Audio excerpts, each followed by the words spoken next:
somebody to move us forward to a wider discussion. So what you will now hear is a recording that Kathy Bain made with her observations about Article 2. So can we play that recording, please? Okay.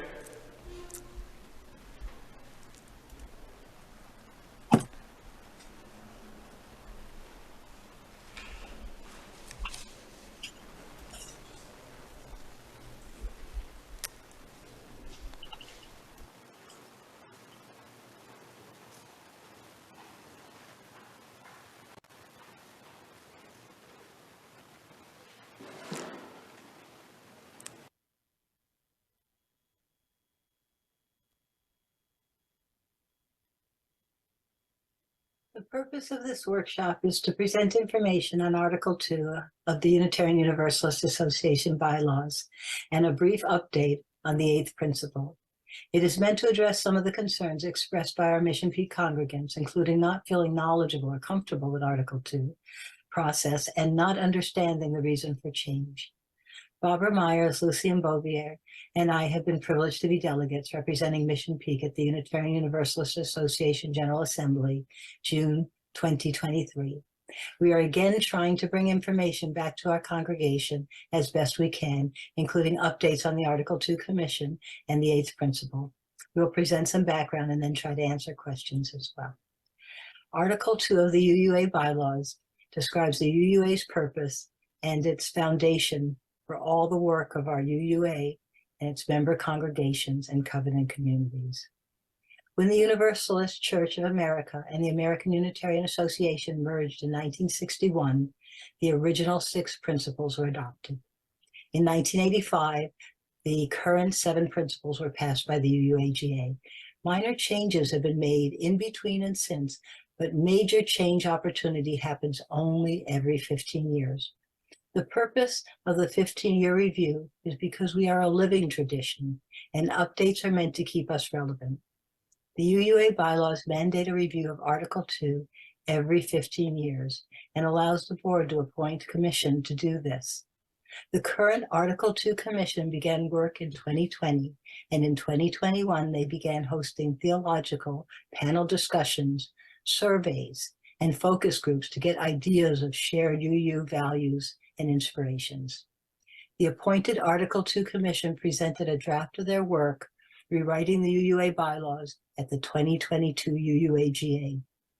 Previously, after the February 2022 Pacific Western Regional Conference, we had posted information on Article 2, as well as a link to the Commission's feedback survey in Week on the Peak. However, I had not responded to the link at that time. I was not particularly concerned about the changes until the 2022 UUAGA, when I became aware that the Commission was, quote, getting rid of the 7 principles. My first reaction was, what are they thinking? I admit I heard little of what was said after that. Barbara Myers and I had conversations with our fellow UUs and Mission Peak congregants and heard many of the same concerns we had. Barbara sent a message to the Article 2 Commission member that she knew, asking for clarification. We asked the Mission Peak Board approval of our request that the Commission consider preserving the principles in their rewrite, and we sent this to the Commission through Barbara's contact. There were likely others who did something similar. So as I read through the Commission's latest iteration, I can see that they have largely tried to preserve most of the principles in concept and sometimes in actual wording. I'd like to place the principles together with the excerpt from Article 2, rewrite, document, so that you can see the similarities and differences. So the first principle says the inherent worth and dignity of every person. On the excerpt from Article 2, it says, we declare that every person has the right to flourish with inherent dignity and worthiness. We celebrate that we are all sacred beings, diverse in culture, experience, and theology. So again, the concept is preserved. Principle 2, justice, equity, and compassion in human relations. The excerpts. We work to be a diverse, multicultural, beloved community where all thrive. thrive. We work to repair harm and damaged relationships. We cultivate a spirit of gratitude and hope. We covenant to freely and compassionately share our faith, presence, and resources. Our generosity connects us to one another in relationships of interdependence and mutuality. So not a lot of the language, but certainly the concepts are there. Third principle, acceptance of one another and encouragement of spiritual growth in our congregations. The excerpts, we covenant to collectively transform and grow spiritually and ethically. It's very much the same. The fourth principle, a free, responsible search for truth and meaning. In the excerpts, we covenant to learn from one another in our free and responsible search for truth and meaning. The principles. Number 5, the right of conscience in the use of the democratic process within our congregations and society at large. In the excerpts, we support the use of inclusive democratic processes to make decisions in our congregation and the society at large. The yellow edition is the amendment passed at the 2023 UUAGA, so the language is really very much the same. Sixth principle, the goal of world community with liberty or peace, liberty, and justice for all. In excerpts, we embrace our differences and commonalities with love, curiosity, and respect. We cannot covenant to use our time, wisdom, attention, and money to build and sustain fully accessible and inclusive communities. We covenant to dismantle racism and all forms of systemic oppression. So in this case, there's a lot about kind of liberty, justice, but not peace. That is something that's not recreated in the excerpts. Seventh principle, respect for the interdependent web of existence of which we are all a part. In the excerpts, we covenant to cherish Earth and all beings by creating and nurturing relationships of care and respect with humility and reverence. We acknowledge our place in the great web of life, and we work to repair harm and damaged relationships. Our generosity connects us to one another in relationships of interdependence and mutuality. So definitely preserving the concepts. The eighth principle, we, the member congregations of the Unitarian Universalist Association, covenant to affirm and promote journeying towards spiritual wholeness by working to build a diverse, multicultural, beloved community by our actions that accountably dismantle racism and other oppressions in ourselves and our institutions. The changes in the excerpts are, we covenant to dismantle racism and all forms of systemic oppression. We work to be a diverse, multicultural, beloved community. So the language is much similar. So why bother to change things? We didn't think it was broken, so why are you fixing it? Some of the answers may lie in Reverend Gregg's thoughtful sermon, August 27, where he talked about the difficulty many of us have explaining to others, including our children, what we believe in as UUs. I've had similar experiences to what others have related. When I've been asked what I believe in as a UU, and I've shown our 7 principles to other religious groups, faiths, or even atheists, others tell me, we believe all those things too. What makes you special? What makes your beliefs a religion? What makes your beliefs spiritual? The Article 2 rewrite gives some of the answers to these questions. It says that what is special about us is that we are focused on love. Love is the center of everything. The principles we believe in are a direct consequence of our love for each other, the world, and our planet. The values, pluralism, equity, justice, evolution, interdependence, and generosity are not labeled in the rewrite, which might have given the impression that value 1 was more important than 3 or 6. They are inextricably intertwined. It says we covenant to live our values, not just believe in our principles. It suggests our covenant is with each other. For some, it might be those within the congregation, or with all UUs. For others, it could be with the inhabitants of the world, or with all the powers in the universe. Also, many have appreciated that the language of Article 2 rewrite is poetic. In addition, the sources of our faith have been modified to be more inclusive. The Article 2 rewrite also states, nothing herein shall be deemed to infringe upon the individual freedom of belief which is inherent in the Unitarian Universalist heritage, or to conflict with any statement of purpose, covenant, or bond of union used by any congregation. So there's nothing there that interferes or infringes on our individual beliefs or on our congregational autonomy. Also, the Article 2 Commission has stated repeatedly that there is absolutely no reason why congregations cannot keep the 7 or 8 principles if they choose to do so. They would just no longer be part of our bylaws. Of course, even those who see value in change find it hard to agree on change. At the June 2023 UUAGA, many people wanted to keep the simplicity of the 7 principles. Many others wanted to expand the Article 2 Commission draft, making it much longer with beautiful language and enhancement of concepts. It became apparent that it would be impossible to make every person completely happy with one document.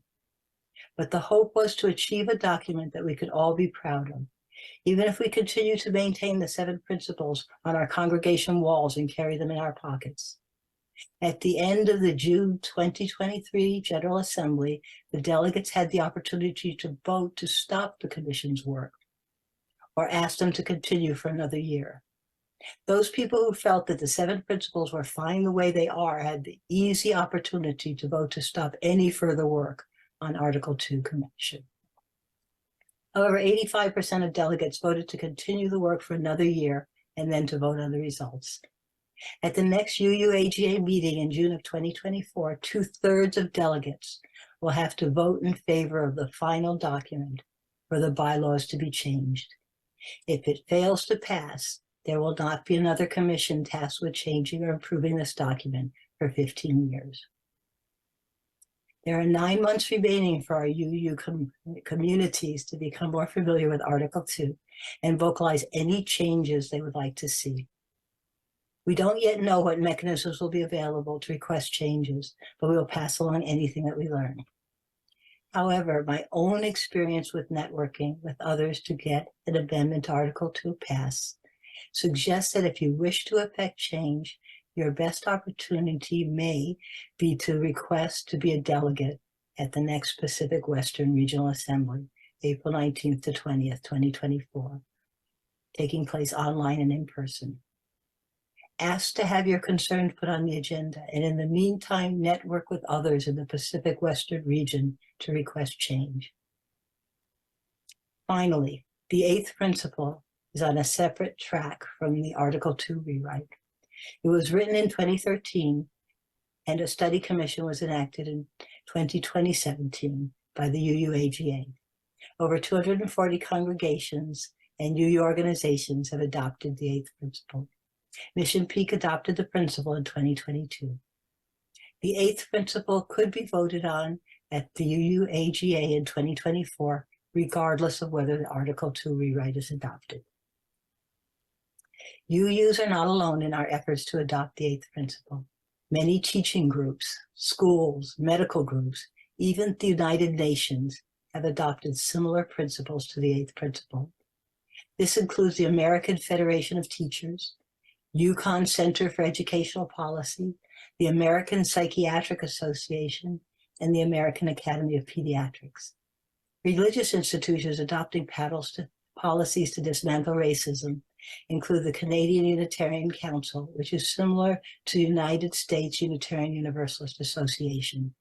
It has already approved the 8th principle. On Saturday, November 27th, 2021, on a special meeting, the Canadian Unitarian Council voted to approve adding the 8th principle to the current 7 principles. Quote, "We, the member congregations of the Canadian Unitarian Council, covenant to affirm and promote individual and communal action that accountably dismantles racism and systemic barriers to full inclusion in ourselves and our institutions." 95% of the delegates at this special meeting voted in favor of the motion. The Council of Bishops of the United Methodist Church is pledging their ongoing dedication to anti-racism work, both within the church and in our communities. A revival of the Dismantling Racism campaign will strengthen efforts to recognize racism as a sin and challenge unjust systems of power and access.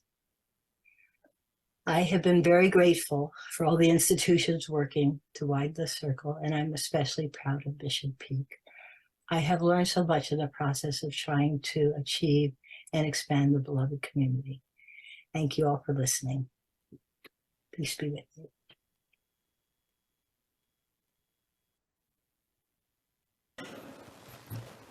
Yes, Kathy did a beautiful job, I think, on that, explaining just, yes, applause is in keeping, yes. She did a really good job of explaining that the principles really haven't gone away, but they're still there, sometimes in the same words, sometimes in slightly different words. And what my first reaction to realizing that the principles were going to go away was, you can't be doing this. What are you doing, you know? And then after I learned more about it and talked to more people, I've come to the belief that one of the things that's really, I think, important is that instead of being, it's something that Kathy said, instead of being something that we believe in, it's really something that we need to live towards. And it's sort of a call to action rather than a list of beliefs, you know, and that's, I think, what one of the main differences is for that. So I'm now come around to the belief that, yes, I think it's a good thing to do. And I was one of those 85% of the people that voted for it at the last assembly. And she pointed out that it will be voted on whether to accept this formally into the UUA bylaws will be voted on at the UUA's General Assembly in next June. And that assembly, by the way, is going to be an all online assembly, so it's not going to be in person like the last one was. Everyone will be participating online. We had 2 delegates to the General Assembly that we are allocated by the fact, I think every 50 members that you have in a congregation, you get another delegate. And so we have slightly less than 100 members, and so we have 2 delegates. And that was Kathy was one of them, and Lucienne Bouvier was the other one. I was also a delegate as a minister. Ministers are counted separately. Chris Schreiner and Greg Ward also could be delegates because they're ministers. So that is what's going to be happening at the next General Assembly. Now, there is going to be a procedure that the UUA is going to come up with to say if we wanted to make or suggest any changes to what they have proposed and how it was previously amended. I want to just put in aside here, Kathy didn't toot her own horn. One of the changes that was made, one of the 5 changes that was accepted by the previous General Assembly was one that Kathy came up with, and that was supporting democracy within our congregations and society at large. And she proposed that change, and it was voted on. So, and there were only out of some 800 or so possible proposed changes, 5 were accepted, and hers was one of them. So I'm really proud of her. I'm sorry that she didn't point out that she was the one that made that change. Okay, so we talked, Kathy and I talked with Lucienne about, Lucienne's out of town and couldn't make it. And we talked with her, and she said she was really worried about the changes that were being proposed, And then she talked to her son, Alex, whose young man grew up in this congregation and is now a UU minister. And Alex is very enthusiastic about the changes. And so she said, well, even if she was worried about it, she thinks this is something that's needed for the future, for the folks that, the young people and the folks that are going to be coming along in the future. So she thinks it should be adopted as well. If you're interested in being one of the delegates at the next General Assembly, then that's selected by the board before the General Assembly happens, and you could help tell the board that you're interested in possibly being one of the delegates. So what I'd like to do is see if you have any questions, and if there's anything that I don't know the answer to, I will be honest and tell you I don't know, and I'll try to find out. Or if you just have an opinion that you want to suggest, that's okay as well. So yes, Gail. Can you remind us what the UUA is saying to show that there is any... Just a second. There's a microphone coming.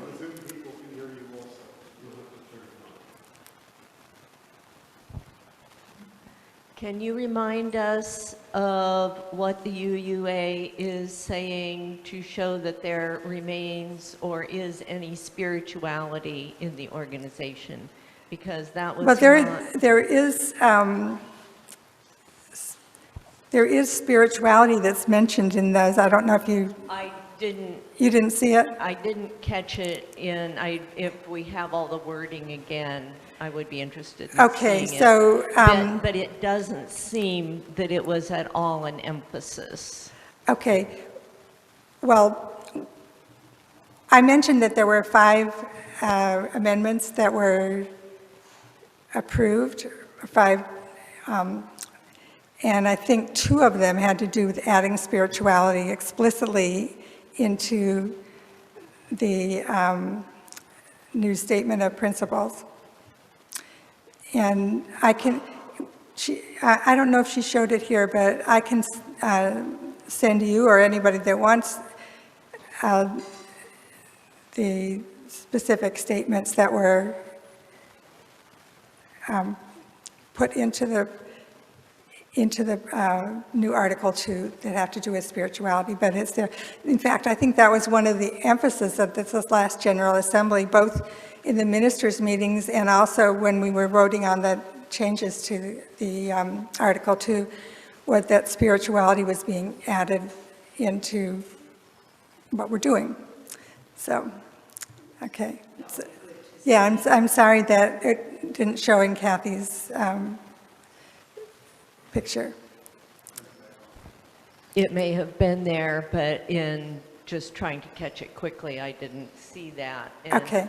I certainly didn't see it emphasized in the graphic that's shown Okay. as what our primary focus is.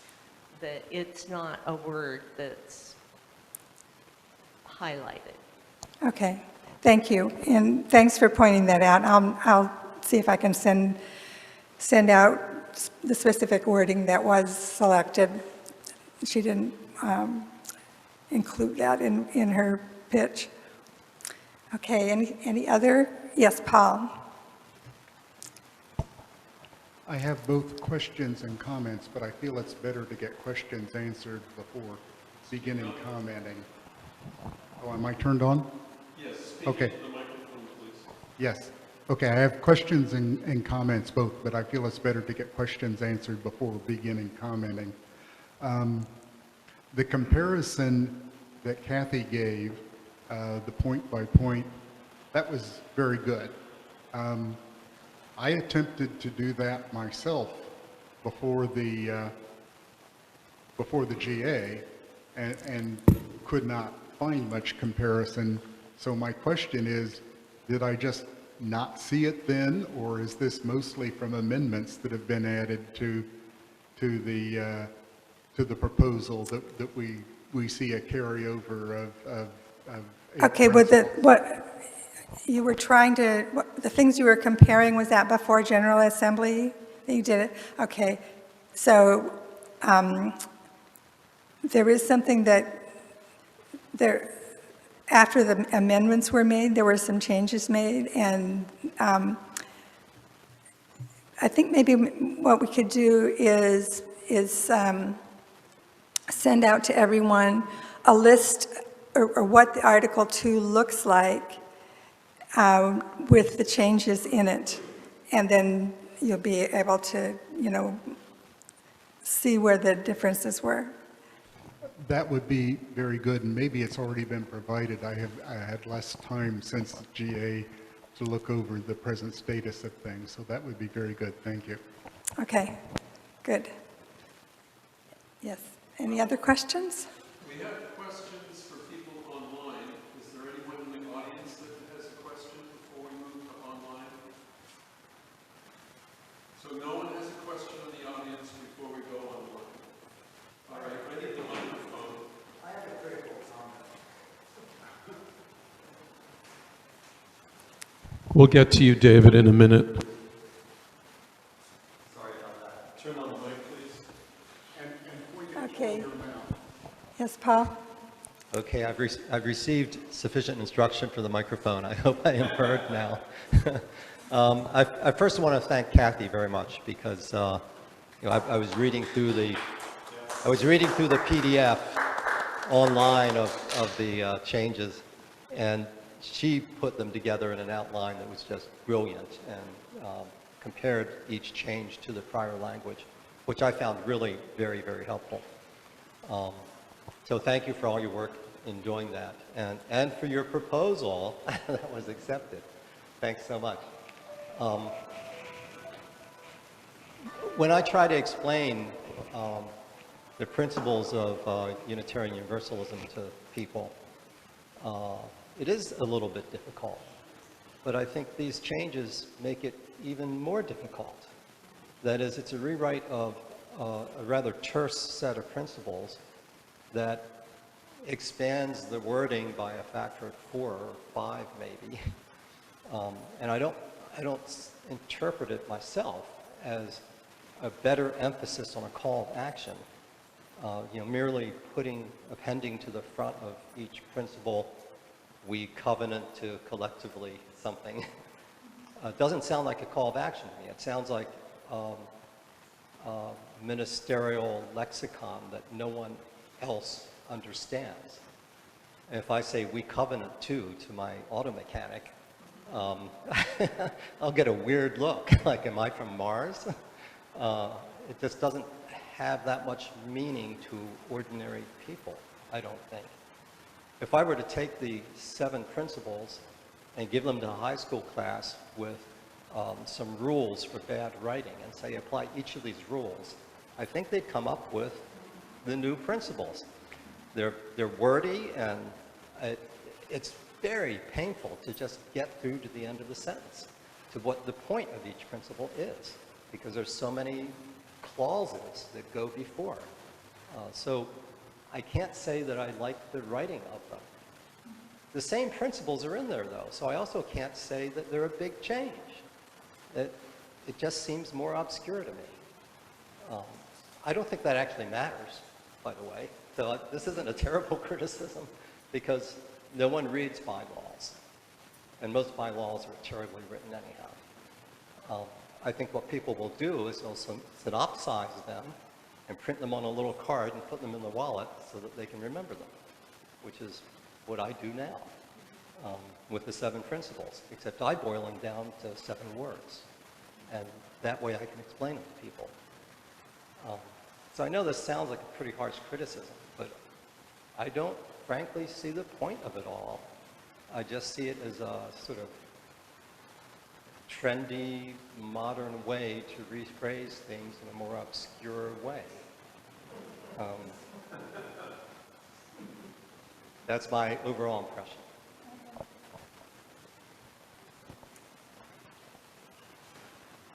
Thank you, Paul. I do like the graphic though with the words. You said you boiled it down to words, and I do think that's really nice. There really is, what, 6 things there instead of 8? Yeah. Words don't correspond to the actual principle. Yeah, Bill, that's all,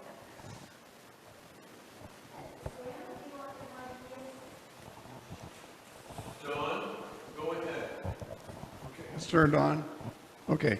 I guess my biggest comment is that I wish that where we introduced that these are the things that our principles are, that there would be a general statement of the faith of this religion.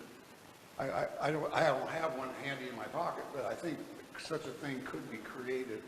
And that would be, I think, very helpful in explaining what we stand for. And that seems to be lacking. I mean,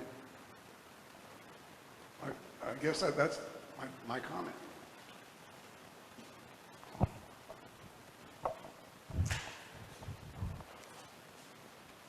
Okay.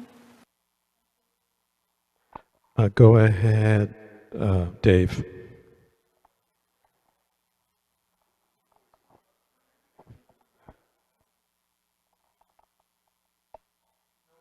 Dave, go ahead. Okay, there. Now I can unmute. I can unmute. I have to be brief here. I've been informed the family will be showing up soon with kids and food, so I'll make it very short. I'm not that interested in words, many words, little, or stuff, but rather just can we get something where what is being put down are things to be acted upon instead of, to quote Mr. Stephen Batchelor, that things presented are neatly turned into propositions of fact to be believed. It's just, can we do the things? Are they doable? Do we make enough sense so you can actually do them? I have to leave. Sorry, folks, I can't contribute more than that. Carrie Thorne, I'll catch you later on the phone. Bye-bye, all. Bye-bye. Who else in Zoom would like to talk? Kathy Bain, go ahead. We can't hear you. Can you hear me now? Yes. Okay, so the reason for putting the principles and the excerpts side by side was because one of the biggest complaints that I had and others vocalized was the loss of the principles. So I think it was helpful for me to go through and see that they hadn't really been lost. But that's not all that's in there. I will say that there is a link to the principles. I put one in the chat, which is a bad link. Please ignore that. I'm sorry, it's not a great one. But there is one in Week on the Peak that Reverend Greg put in this week. And it goes through 24 pages of all of the background and so on and so forth. But I'm looking at it and let's see, there's about 2 pages to the actual articles. It's really very small. It's not a lot. But people asked, but what I am saying is that what I put in excerpts does not make the thing hold together as a whole. It sounds a lot better when you read it, and it's worth reading. I'll just quickly read the beginning of it. Okay, there's purposes, but then there's values and covenant. I'm not going to read the purposes. Love is the enduring force that holds us together. As Unitarian Universalists and religious community, we covenant congregation to congregation and through our association to support and assist each other in engaging our ministries. We draw from our heritages of freedom and reason, hope and courage, building on the foundation of love. Love inspires and powers the passion with which we embody our values, inseparable from one another. These shared values are, and then it goes on. So there's an attempt to give a short but comprehensive idea of our values being based on love. And I think that's what we generally say. You know, we are a faith community of love. We want to love the hate out of the world and so on. And this is put in there so that there is something that says what we are about as a general principle. And then it goes through the different subdivisions of justice and generosity and evolution and so on.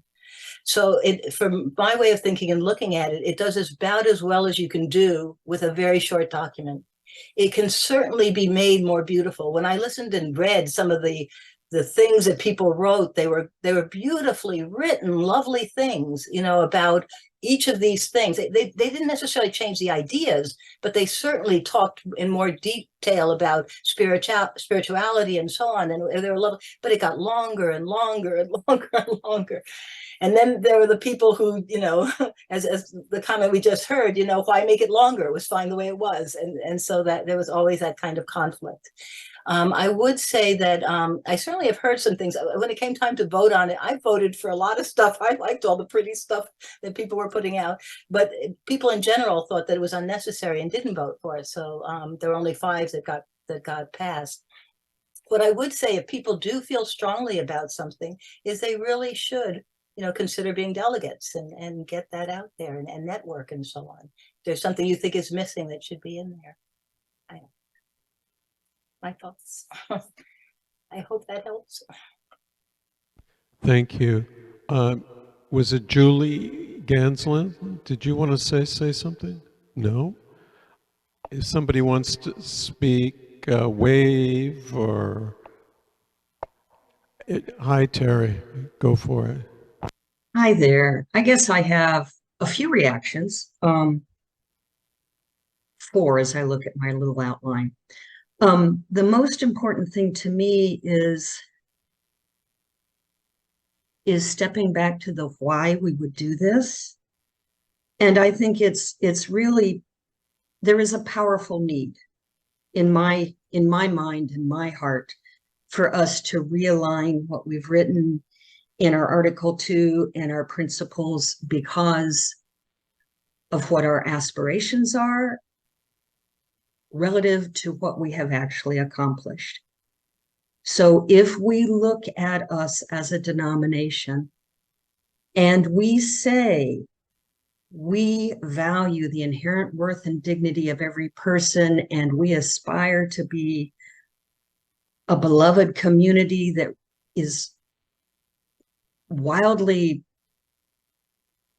diverse, we don't have that. We don't have that.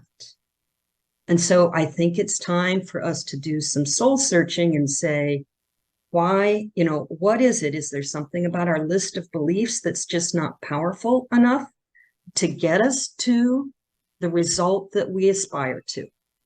And so for me, what Barbara and Kathy were saying earlier about you boil this down, the fundamental change is that it becomes a call to action rather than a list of beliefs. That really matters to me, and I applaud that, and I want that. So that was the first and most, I mean, that's the first thing. I guess secondly, I have read through that stuff before, but it was a couple of months and my brain's foggy and oops. So I just want to make sure if Barbara or Kathy, you can confirm for me my like high level understanding. There's the Article 2 rewrite, which is the bylaws. And then there is separately, independently, the potential of adding an 8th principle. And those will be voted on separately. Is that correct? Did I get that? They can be voted on separately. I'm not sure whether the group tasked to look at the 8th principle and so on plans to bring it or not. I think some of it will depend on what happens to the Article 2 rewrite. But I guess, thank you. The third thing that comes to me is I do hear and agree with what Paul's saying about conciseness. I guess in this next iteration, what would be really lovely is to have a couple of English teachers and editors look through the whole thing and see how we can make it more coherent and concise as a whole. So I think if we, however, find the word covenant difficult, then that's on us to own that and learn to describe that as a promise that we lovingly make, knowing that we will fall short. but knowing we will try again. And I think using that word covenant is really, really important, because that's part of the point, is that we are making a promise that we know we will fall short on, but we will come back again. So I hope covenant stays in there. And what I like about these revisions is that these are covenants being made by us as individuals rather than our congregation.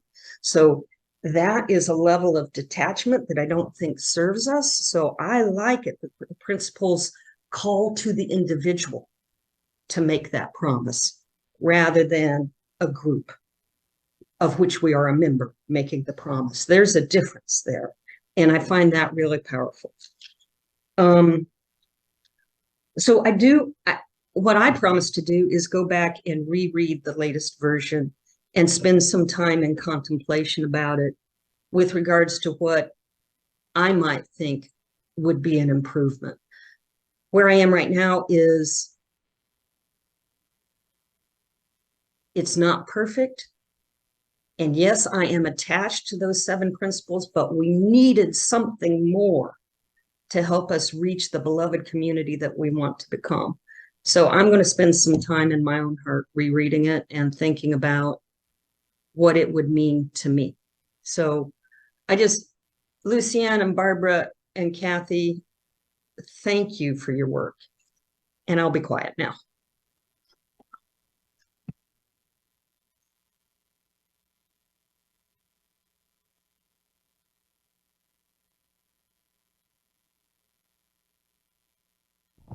Are we done with folks online? Okay. Reverend Greg, do you have a comment? I'm going to say something that could be a little unpopular.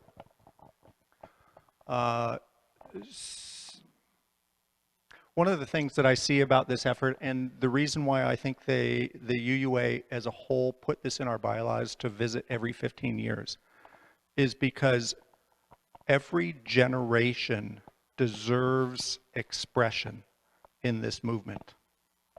And there is a tendency for older generations, such as we are, to get hold of something and hold tightly to it. And unless it's really opened up and given a new generation, people who, and especially new generations today, who don't necessarily feel like they've got a voice in all of this, to feel like they have an opportunity to help craft something, I think that makes a huge difference for them to feel any ownership of what's going on. And if you look around this room and you say, in 10 to 15 years, who is going to own this denomination? It is not going to be us.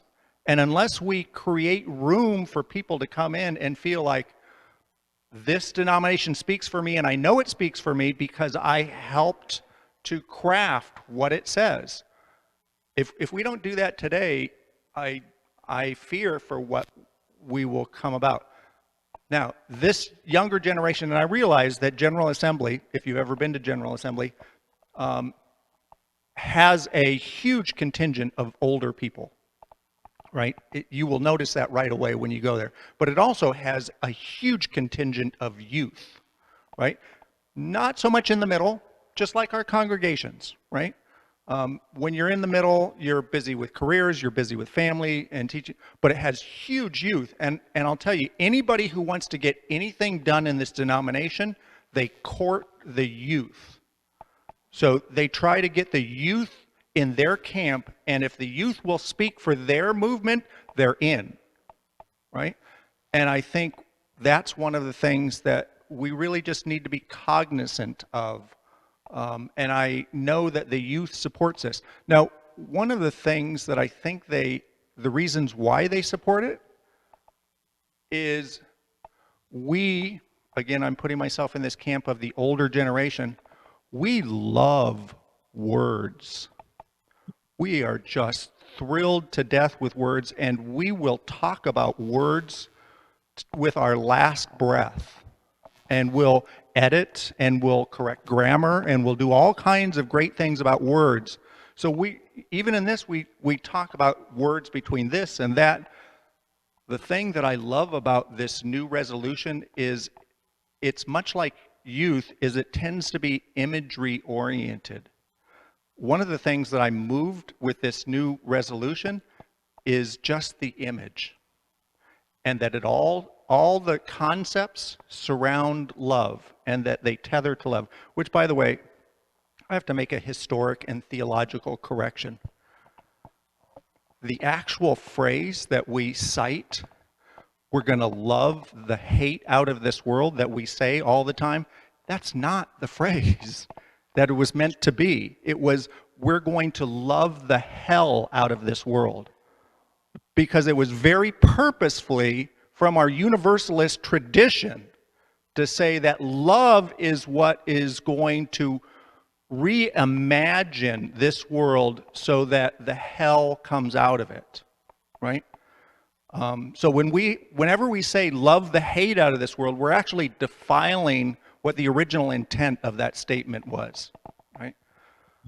I think that's partly what the youth are trying to do. Is if you go online and you realize that, you know, we went from long exposés being published in newspapers to then Facebook, where you have a little bit of room, and then Twitter, where you had a lot less room, and then Instagram, where you have almost no words at all. That's what our youth is really looking at. They're much more image oriented. They're much more about representation. And I'll tell you, youth today do not feel represented by this culture.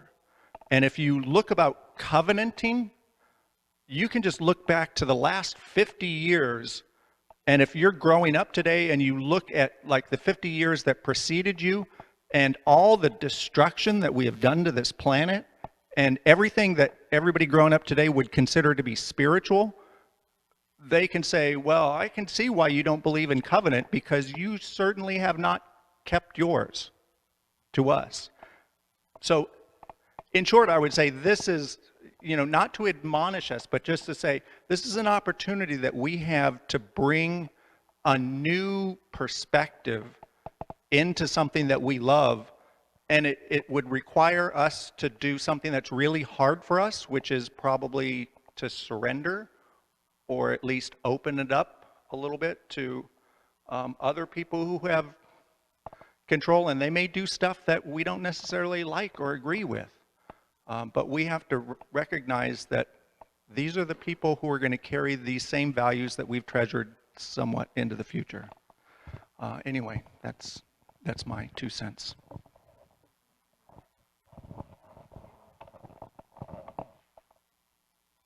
Okay, my 2 cents.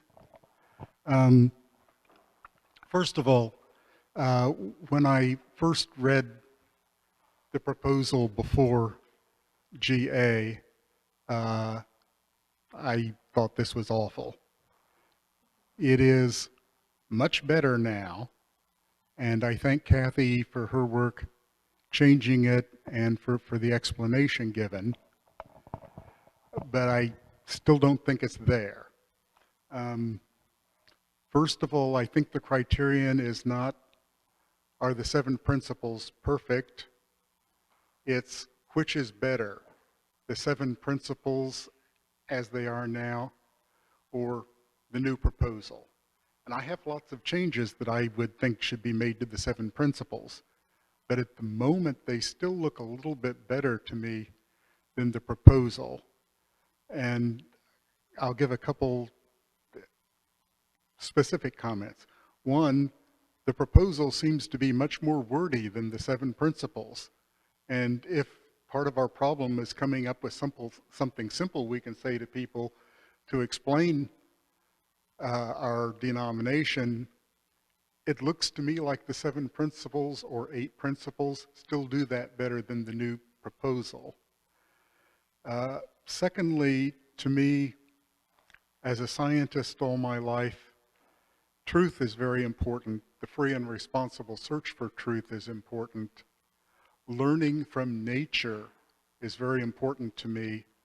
and the addition to the talk about truth, about learning from each other, to me, that's excluding learning from nature, which I think is even more basic than learning from each other. I don't want to see that exclusion. The comment also, what makes us different is we're focused on love. That's simply not true in my observation. There are many other groups that are focused on love. Because I play in the bell choir, I was just in the Methodist service this morning. I think they're as focused on love as we are. But I do agree there needs to be more action, not just belief. And I see the Eighth Principle movement as a movement in that direction, adding action, not just belief. As for generations, I'm not of the generation that wrote the 7 Principles. I joined UUism since then, and I joined it. When I joined, I read those principles, and I said, are these something I agree with? And I said, yes. I could not be a member of the Methodist Church because they're Trinitarians, and I do not believe in the Trinity. That's why I'm here. As to what motivates future generations,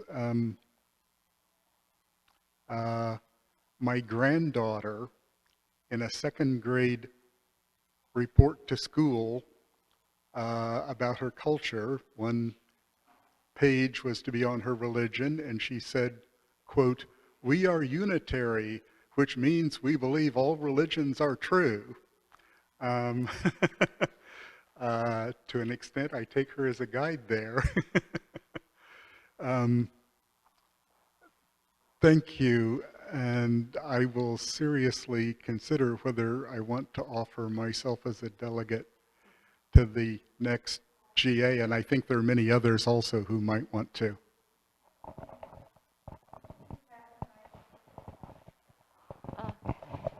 Yes, I think you should definitely offer yourself as a delegate, Paul. I couldn't do it because it's too much like when we work on SOPs at work, and I share the sinking feeling that Paul had, but I do admire something they talked about is how, on the wordiness issue, how they made it 2 sentences and they pulled out, I think, a fairly concise summary as the first sentence. I think it's more concise than what there was before, and it said they pulled out all of the clarifying clauses and put them in that 2nd sentence, and so maybe formatting it so that your eye is drawn to the first sentence and then the clarifications are optional might make it a little more digestible.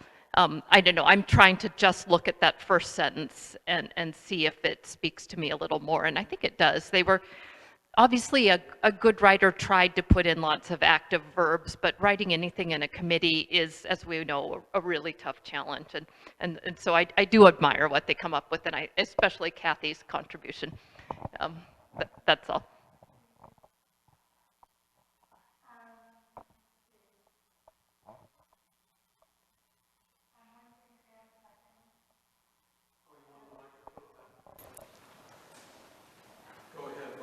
Okay.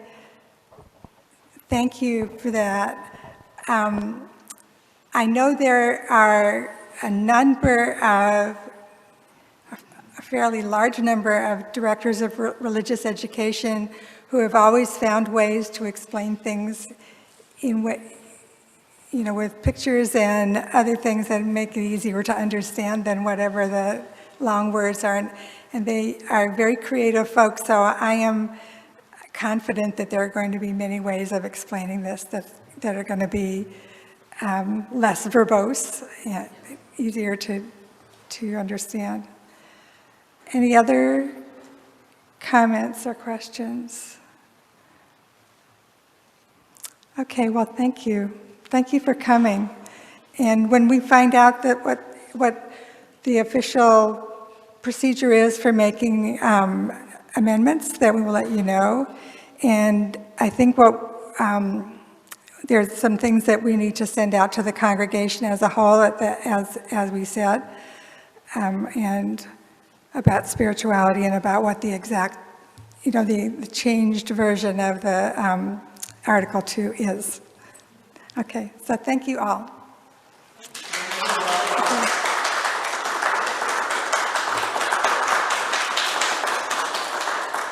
And thanks to Kathy, Lucienne, and especially